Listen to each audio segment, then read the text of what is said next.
감사합니다. 하나님 말씀은 골로새서 4장 18절입니다. 신약 328페이지 4장 18절. 우리 같이 한 목소리로 읽겠습니다. 나 바울은 친필로 문안하노니 내가 매인 것을 생각하라. 은혜가 너희에게 있을지어다. 아멘. 오늘 흔들리는 이 세상 가운데 우리는 어떻게 믿음으로 살아가는가? 12번째 마지막으로 은혜 안에 거하라는 주제로 말씀을 나누기를 원합니다. 이 은혜라는 말만 우리가 이렇게 들어도 마음이 참 따뜻하고 기쁘죠. 더구나 우리 교회 이름이 뭐예요?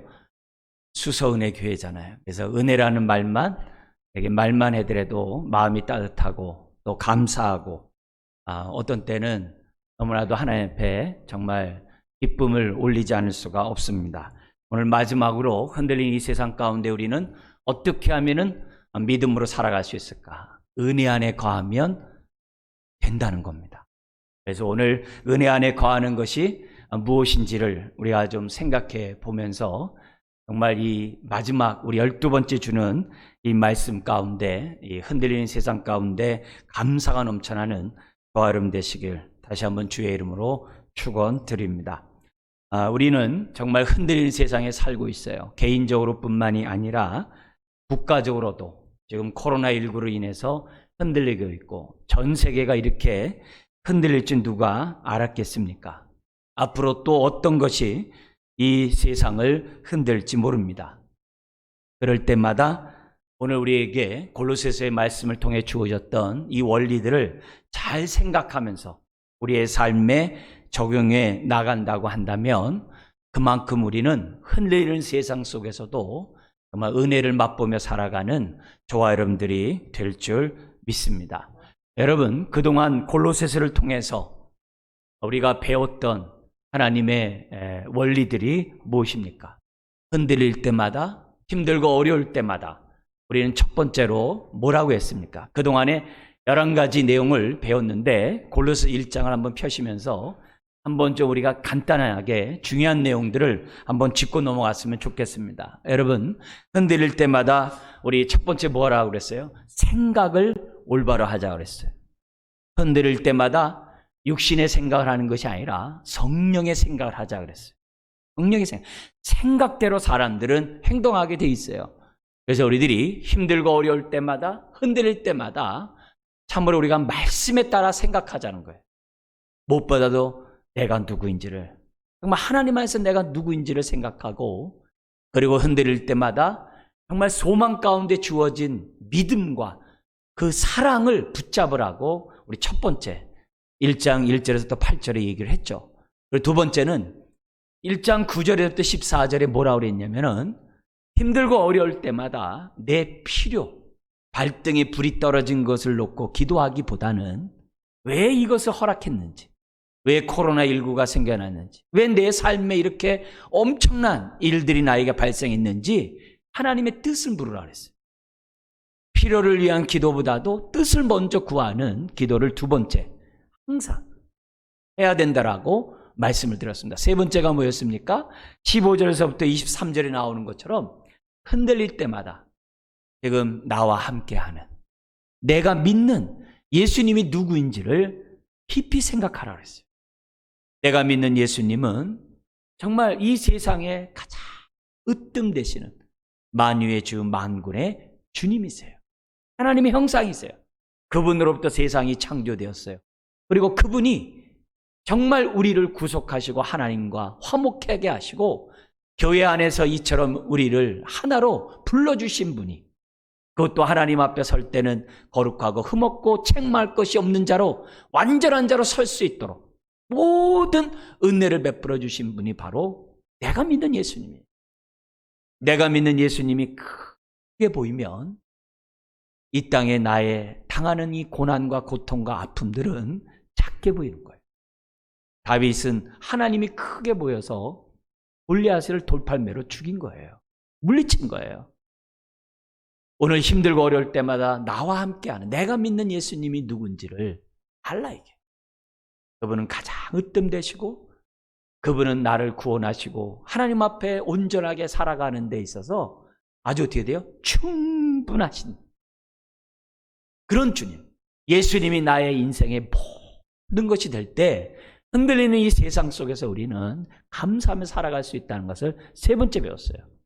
네 번째, 우리가 정말 그 예수님이 나와 함께하기 때문에 흔들릴 때마다 우겨싸이지 말고 낙심하지 말고 움츠리지 말고 나 혼자 이렇게 은둔하고 가만히 있지 말고 오히려 우리가 어떻게 돼요?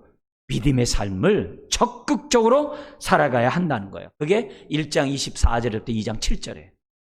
오히려 내 삶 속에서 정말 완전한 자로 서고자 하라는 거예요. 완전한 자로 서고자 한다는 얘기는 하나님의 뜻대로 살자는 거예요. 나를 통해 하나님의 뜻이 드러나도록, 은혜가 드러나도록 하는 그런 삶을 우리들이 뭐예요? 삶 속에서 살아가자는 거예요. 그래서 바울은 각 사람을 완전한 자로 세우기 위하여 말씀을 전하고 각 사람을 말씀으로 세우는데 자기 인생을 다 던졌다는 거예요. 그러면서 성도들에게 당신네들의 삶 속에서도 하나님의 말씀이 온전히 이루어지는 완전한 그런 삶을 살아가도록 너의 삶을 드릴 것을, 믿음을 잃어버리지 말 것을, 삶을 잃어버리지 말 것을 지금 뭐냐면 네 번째로 우리에게 말씀했어요. 뿐만 아니라 다섯 번째는 2장 8절부터 23절에 우리를 흔들고 있는 그것이 내 삶의 그들에게 제물이 되지 않도록 우리들이 어떻게 돼요? 우리의 머리이신 주님만을 꽉 붙잡고 주님이 가신 그 길을 우리도 뭐예요? 따라가자는 거예요. 머리 대신 주님만을 꽉 붙잡고 따라가자는 것이 다섯 번째 우리 교훈이었어요. 힘들 때마다 어려울 때마다 주님과 붙어 있어야 돼요. 머리 대신 주님만을 우리가 어떻게 돼요? 붙잡고 나아가야 돼요. 세상의 것들을 붙잡는 게 아니라 주님만을 붙잡아야 돼요. 그 주님, 그게 2장 8절부터 23절이에요. 그 당시 골로새 교회에는 네 가지 거짓 사상들이, 잘못된 생각들이 사람들로 하여금 믿음에서 떠나가게 하고 예수님에게서 떠나가게 하고 예수님 외에 다른 것을 붙잡게 유혹을 했어요. 오늘날도 마찬가지예요. 힘들고 어려우면 우리를 속삭이는 게 많아요. 예수님 외에 다른 것을 붙잡으라고, 예수님만 붙잡지 말고 다른 것을 의지하라고 유혹하는 것들이 너무 많아요.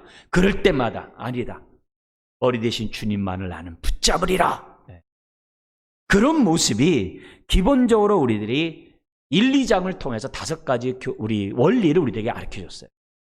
그리고 나서 주님과 나와 접붙임 바되고 머리 대신 주님과 연결된 저와 여러분들은 우리들의 실제적인 삶 속에서 그러면 구체적으로 어떻게 믿음의 삶을 살아가야 할 것이냐, 그게 3, 4장에서 우리에게 6가지 원리를 줬어요. 첫 번째 원리가 3장 1절부터 11절에 나와 있는 원리예요. 새 사람을 덧입었으니 날마다 새 사람을 덧입고자 하라. 그러려면 위의 것을 바라보면서 위의 것을 추구하는 삶을 살아야 하는 거예요. 옛사람의 지체들을 죽이고 날마다 주님의 정말 성품을 날마다 덧입으면서 자라가는 그런 삶을 개인적으로 해야 한다는 거예요. 근데 그것이 개인으로만 끝나지 말고 공동체로 발전해야 한다는 거예요. 그래서 우리 이 교회를 더욱더 온전한 교회를 세우는 그런 삶을 살아야 한다는 게, 그게 7번째로 그리스도의 중심의 삶을 살라는 거예요. 왜? 머리가 주님이니까 그분의 통치를 받으라는 거예요. 그게 그리스도의 중심의 삶이에요. 그래서 날마다 새 사람을 덧입을 뿐만 아니라 교회가 어떻게 돼요? 하나님의 성품이 충만하도록, 그리고 하나님의 평강이 충만하도록, 교회에 하나님의 말씀이 충만하도록 우리가 어떻게 돼요? 피차 가르치고 권면하고, 그리고 예배할 때는 정말 우리가 신령한 노래로 하나님 앞에 예배하고, 그리고 삶의 모든 영역에서는 무엇을 하든지 예수의 이름으로 하는 정말 그런 사람이 될 수 있도록 그리스도의 중심의 삶을 7번째로 살아가는 거예요. 날마다 새 사람을 덧입고 그리스도의 중심의 삶을 저와 여러분들이 개인적일 뿐만 아니라 교회 안에서 우리들의 삶 속에서 그리스도의 중심의 삶을 살아가야 된다. 그러면 그리스도의 중심의 삶을 살아가는 것이 우리가 뭐예요? 개인과 교회 안에서만 머물면 안 된다는 거예요. 그래서 8번째, 9번째, 10번째가 뭐예요? 우리 가정도 그리스도의 중심의 가정이 되게 하자. 내가 일하는 이 일터도 그리스도의 중심의 직장이 되게 하자. 뿐만 아니라 온 세계가 예수를 주라고 고백하는 정말 그리스도의 중심의 삶을 사는 이 세상이 되어 흔들리는 이 세상 사람들도 우리처럼 평안하고 우리처럼 복되고 우리처럼 감사가 넘쳐나는 삶을 살도록 해야 한다. 그게 11번째까지의 하나님의 권면의 말씀이에요. 마지막 오늘 이제 12번째.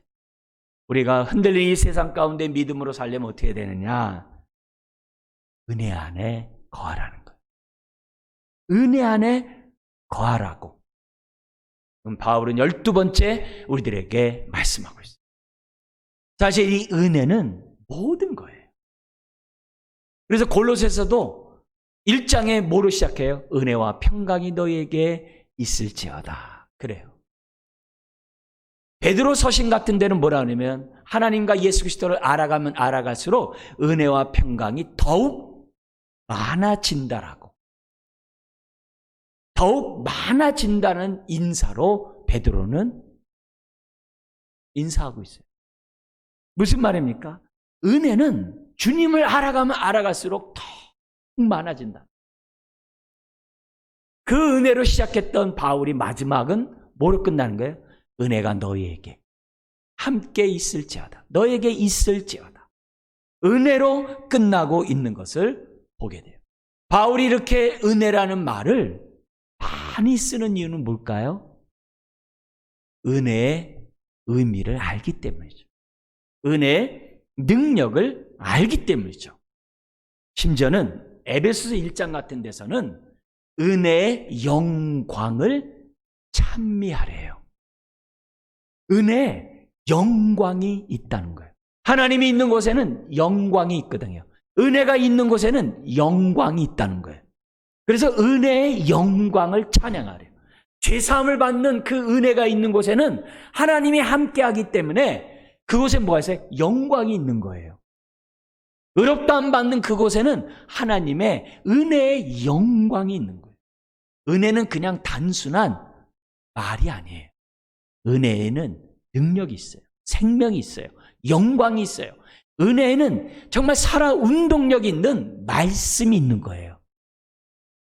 그래서 은혜를 누구보다 잘 알고 은혜 가운데 거했던 바울이기에 어떤 말을 많이 쓰는 거예요? 은혜라는 말을 많이 쓰는 거예요. 인사할 때나 마지막 문안 때만이 아니에요. 삶 속에서도 바울은 은혜라는 단어를 수없이 써요. 은혜 안에 거하라, 은혜 안에 자라가라, 은혜 안에 강하라. 모든 것이 하나님의 은혜라는 이 표현을 바울은 너무 많이 써요.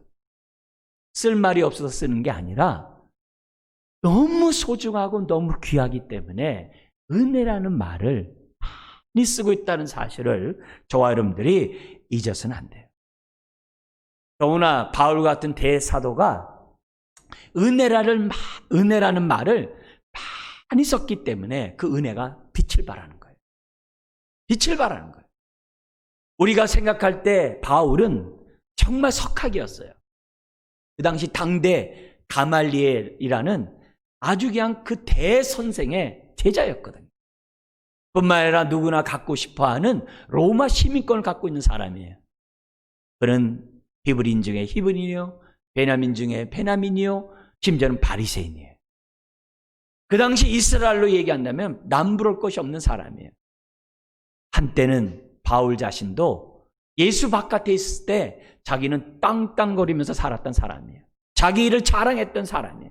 자기의 의를 정말 아주 그냥 말하는 것을 갖다가 그냥 거침없이 말했던 사람이 바울이에요.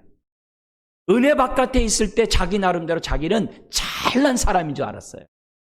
근데 주님을 만난 그 순간 자기가 자랑했던 것이 오히려 자기에게 해가 되고, 오히려 주님을 알고 보니까 내가 옛날에 자랑하던 그 모든 것들이 다 배설무가 같다는 거예요.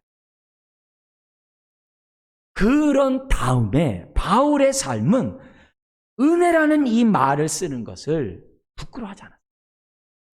심지어는 자랑할 뿐만 아니라 이 은혜와 함께 뭘 부끄러워하지 않았냐면 자신의 연약함, 자신의 죄인됨, 자신의 부족함, 이 모든 것들을 드러내는 것을 아주 머뭇거리지 않고 마치 자랑하듯이 드러내는 자가 되었다는 거예요. 왜요?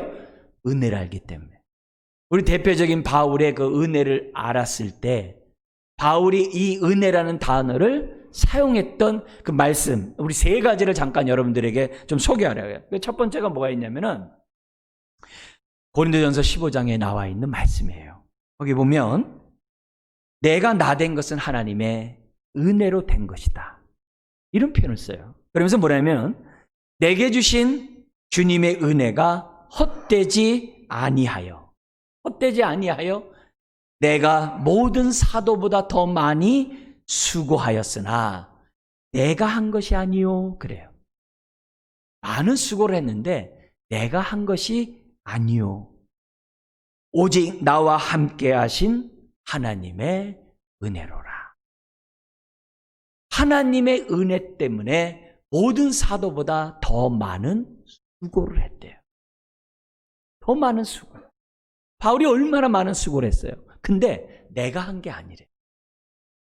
하나님의 은혜가 자기로 하여금 그 수고를 하게 했다라고. 모든 게 하나님의 은혜라고 말해요. 심지어는 나의 나됨이 하나님의 그 은혜라는 말 속에는 뭐가 포함되어 있냐면은 옛날에 은혜를 모를 때는 자기가 잘난 줄 알았어요. 근데 은혜를 알고 난 다음에 자기는 정말 이렇게 더럽고 죄 많은 사람인 줄 몰랐던 거예요. 그래서 그는 예수 그리스도를 통하여 하나님의 은혜를 받은 다음에 자기 자신의 죄를 보는 그런 사람이 돼요. 그래서 디모데전서 1장 15절에는 자신을 향하여 뭐라고 그러냐면은 나는 죄인 중에 괴수래요. 이 얘기는 은혜를 그만큼 알기 때문에 고백하는 거예요. 여러분, 은혜를 100만큼 아는 사람은 죄를 100만큼 알아요. 은혜를 억만큼 아는 사람은 자기 죄를 억만큼 깨달아요. 은혜를 깨달은 만큼 내 죄가 보이는 거예요. 아는 거예요. 바울이 죄인 중에 괴수라는 것은 우리보다 죄를 더 많이 졌다는 얘기보다는 그만큼 은혜를 받았다는 거예요.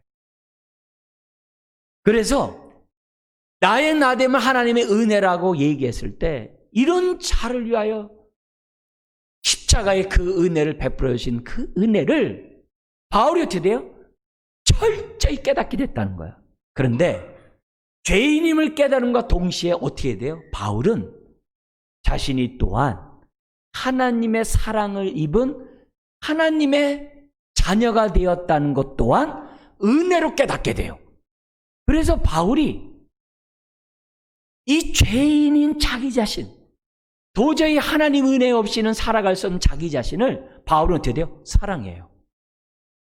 그래서 하나님이 자신을 사랑하는 그 눈으로 자기를 사랑하는 자가 되었다는 거예요. 그게 나의 나됨 속에 포함되어 있어요. 그래서요, 여러분, 저와 여러분들도 하나님의 은혜를 깨달으면 죄사함의 은혜에 대해서 감사해요. 근데 동시에 하나님의 은혜를 더 온전히 깨달으면 내가 사랑해요. 내 모습을 내가 볼 때에도 마음에 들지 않을 때가 많아요. 내 자신에 대해서도 내가 싫을 때가 많아요. 그런데 은혜를 받으면 그런 나를 사랑하게 돼요. 왜요? 하나님이 나를 갖다가 그리스도 안에서 나를 사랑하기 때문에, 나를 있는 모습 그대로 나를 갖다가 즐거워하시기 때문에 하나님이 인정한 나를 내가 어떻게 돼요? 사랑하게 돼요. 더 나아가서는요, 하나님의 은혜를 받으면 이 부족한 자를 받아주신 그 하나님의 그 은혜에 감사해서 나도 어떻게 돼요? 부족한 나를 그냥 어떻게 돼요? 용납해요. 사랑할 뿐만 아니라 내가 이거 없었으면 좋겠다라는 그것도 내가 어떻게 돼요? 그냥 그게 내 모습이에요. 나 이 모습 없었으면 좋겠다라고 하면서 기억하고 싶지 않는 그런 것도 뭐예요? 내 모습이에요. 그런 나를 있는 부족한 그대로 나를 갖다 어떻게 돼요? 사랑하고 받아들이게 돼요. 그러면서 뭐냐면 이런 부족함 속에서도 하나님이 나를 쓰시기를 원하시고, 이 부족함 속에서도 하나님이 나를 통해 주의 뜻을 이루기 원하시고, 이 부족함 속에서도 하나님이 나를 통해서 하나님의 생명이, 사랑이 흘러가기를 원하시는 그 하나님의 뜻에 어떻게 돼요? 내 삶을 드리게 돼요. 그러니까 바울이 어떻게 돼요? 고린도후서에서 이렇게 해요. 약한데 강함이라고. 이 모든 것이 하나님의 은혜라고 고백을 하는 거예요. 이 말은 바울의 고백하기 전에 예수님이 바울에게 하신 말씀이에요. 바울이 눈의 가시를 제거하고자 3번씩이나 간절히 기도했어요. 그런데 우리 주님이 뭐라 그러냐면은 너의 은혜가 내게 족하다 그래요. 내 능력이 너의 약함에서 온전해진다고 그래요. 너의 약함에서 강함이 드러난다고 그래요. 이게 바로 은혜의 능력이에요. 나의 나됨의 은혜의 능력인 거예요. 그러니까 우리들이 은혜를 받으면 내가 부족해도 이 부족함 속에서 오히려 하나님의 영광이 드러나는 거예요. 그 부족함 속에서 하나님의 지혜가 드러나고요. 그 부족함 속에서 하나님의 사랑이 드러나고요. 그 부족함 속에서 나를 통해서 하나님의 온전한 뜻이 드러나게 된다는 거예요. 그래서 은혜를 받으면 우리의 삶이 하나님이 보시기에 온전한, 기뻐하는 사람으로 우리가 어떻게 돼요? 바뀌어간다는 거예요. 이게 얼마나 은혜의 능력이요. 은혜 정말 감사한 모습입니까? 그래서 디도서에 보면은 2장 10절 이하에 보면은 은혜가 우리를 갖다가 옛사람을 벗어버리게 하고 새사람을 덧입게 하고 은혜가 제자답게 만든대요. 은혜가 구원만 베푸는 것이 아니라 은혜가 하나님의 제자로서 제자답게 살아갈 수 있도록 은혜가 우리를 연단 훈련시킨다라고 디도서에는 말해요. 그러니까 우리가 사용하는 이 은혜가 얼마나 능력 있는, 얼마나 생명 있는, 얼마나 권세 있는, 얼마나 하나님의 영광이 있는 정말 단어인 줄 몰라요. 바울은 이것을 알았기 때문에 어떻게 하든지 하나님의 은혜가 온전히 전파되기 위해서 자신의 약함을 드러내는 거 주저하잖아요. 나는 모든 성도보다 못하다. 나는 죄인 중에 괴수다. 오히려 나는 이런 약함이 있다. 나는 이런 부족함이 있다. 그러나 하나님이 이것을 있는 그대로 받아주시고 이걸 통해서 하나님의 역사를 이루어 가신다. 그런 고백을 바울은 했던 거예요. 여러분, 바울만 이런 얘기를 쓴 것이 아니에요.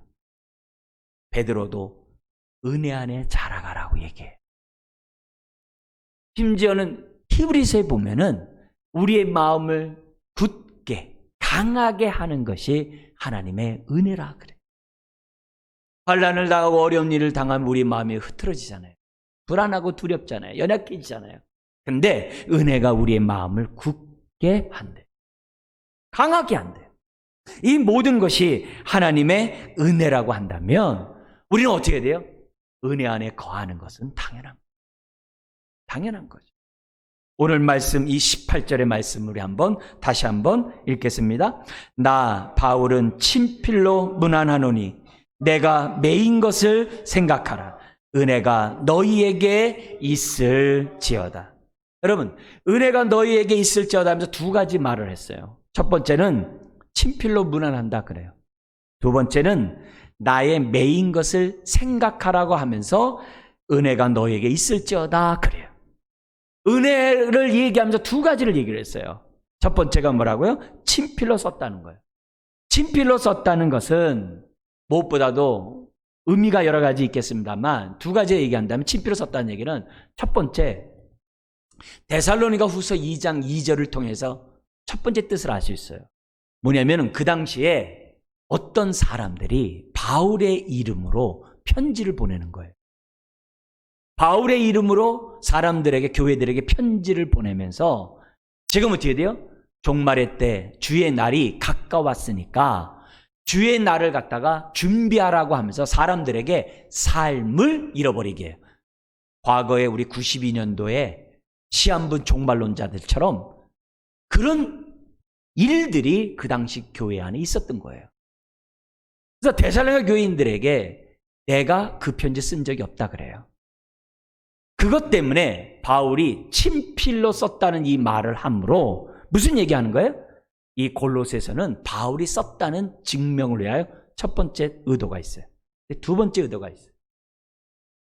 오늘 우리 말씀과 연관해서 어떤 의도가 있는 거예요? 친필로 썼다는 얘기는 무슨 말이에요? 골로새서의 말씀을 붙잡고 살라는 의미가 포함되어 있는 거예요. 친필로 썼다는 그 말 속에는 골로새서의 말씀을 정말 지키면서 살아가려면 우리 11가지 원리를 배웠죠. 흔들리는 세상 속에 11가지의 교훈에 따라 살려가려면 뭐가 필요하다는 거예요? 하나님의 은혜가 필요하다는 거예요. 하나님의 은혜가 필요하기 때문에 12번째로 은혜 안에 거하라고 말씀하고 있는 거죠.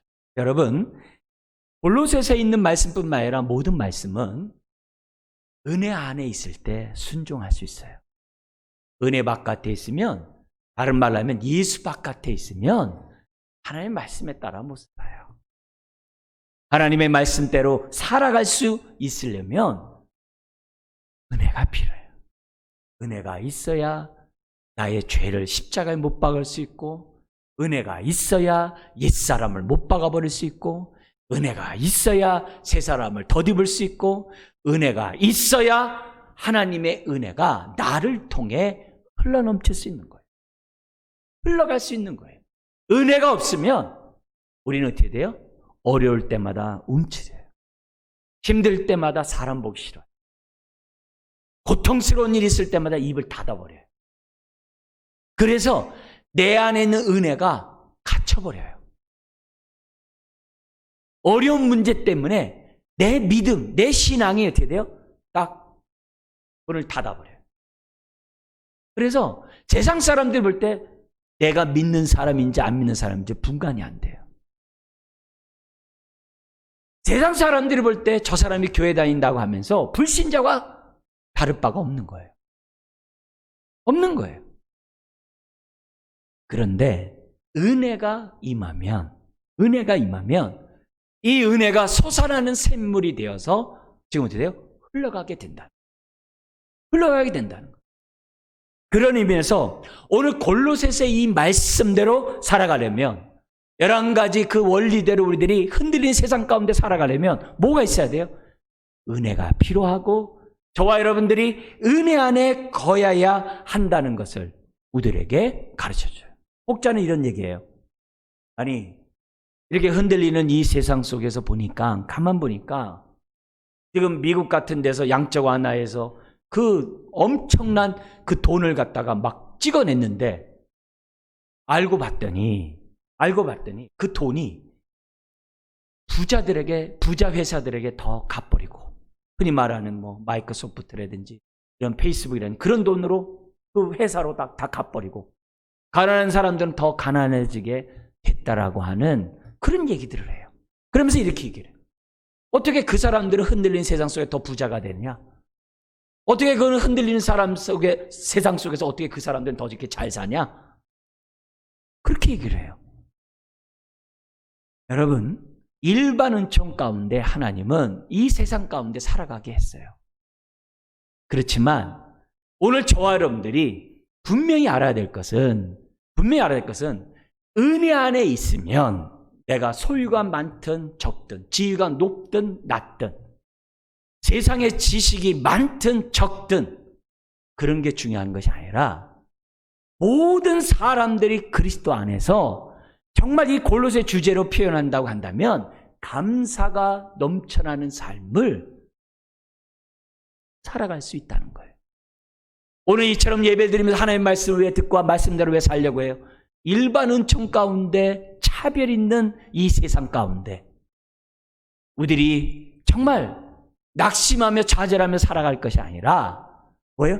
특별 은총 가운데 부하거나 가난하거나 지위가 높거나 낮거나 세상 것을 많이 갖거나 못 갖거나 다 복된 삶을 살아가는 그 원리가 오늘 예수 안에서 은혜 안에서 있기 때문에 지금 우리가 이 말씀을 듣는 것이고 이 말씀대로 저와 여러분들이 살아가고자 하는 것이 아닙니까?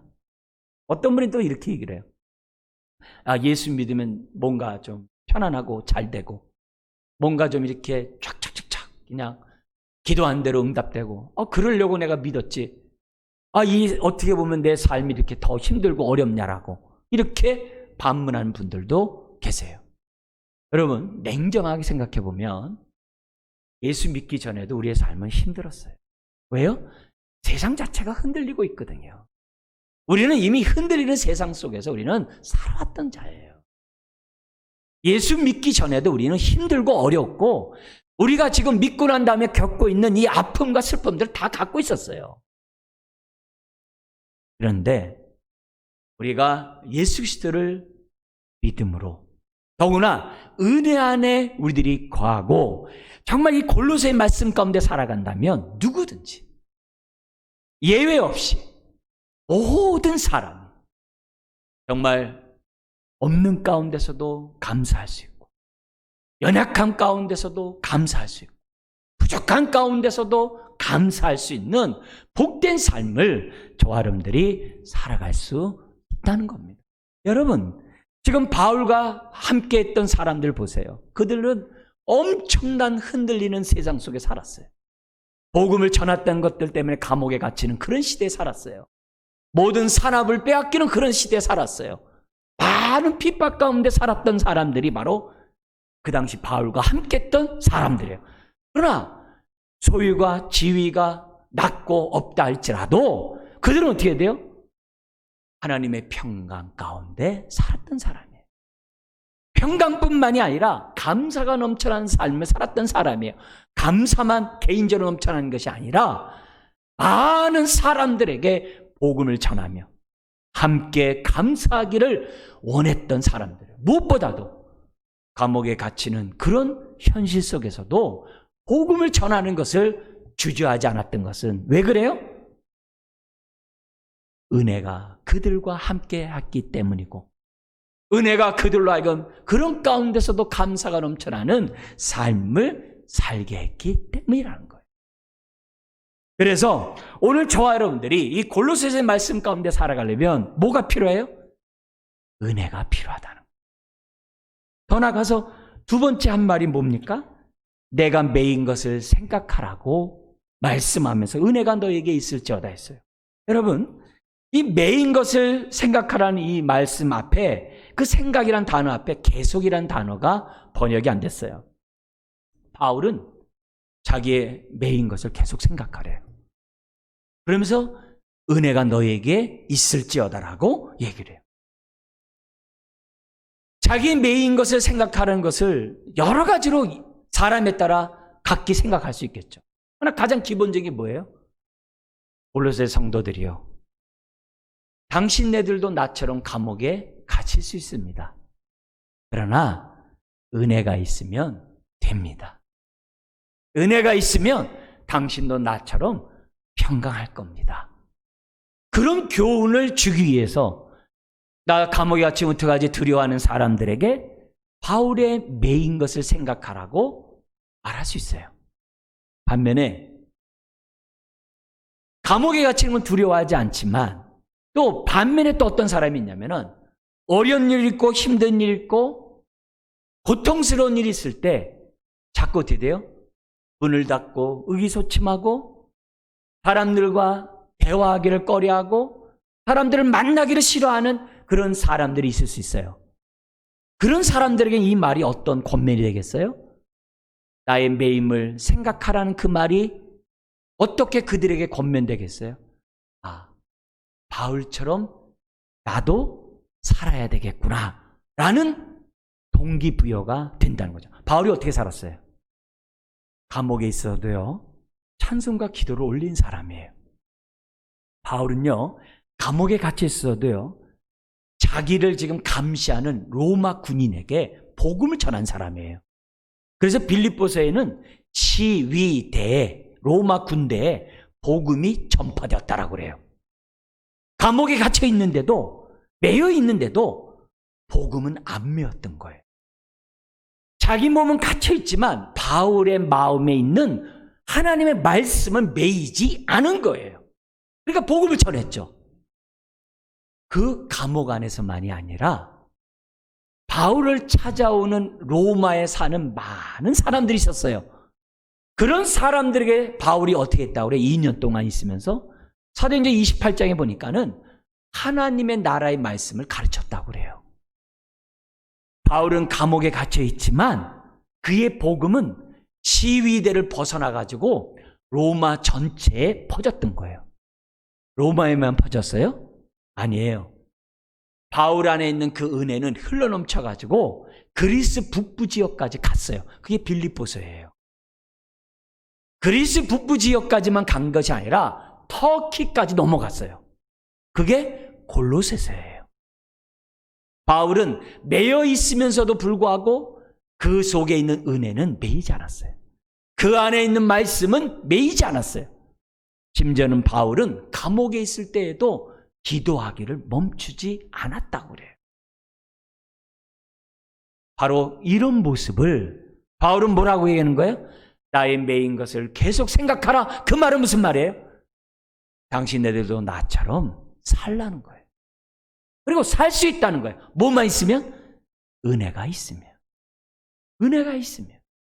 오늘 저와 여러분들은 지금 은혜가 정말 우리에게 주어지는 이 엄청난 그 능력을 우리는 바울의 삶을 통해서 우리는 보고 있어요.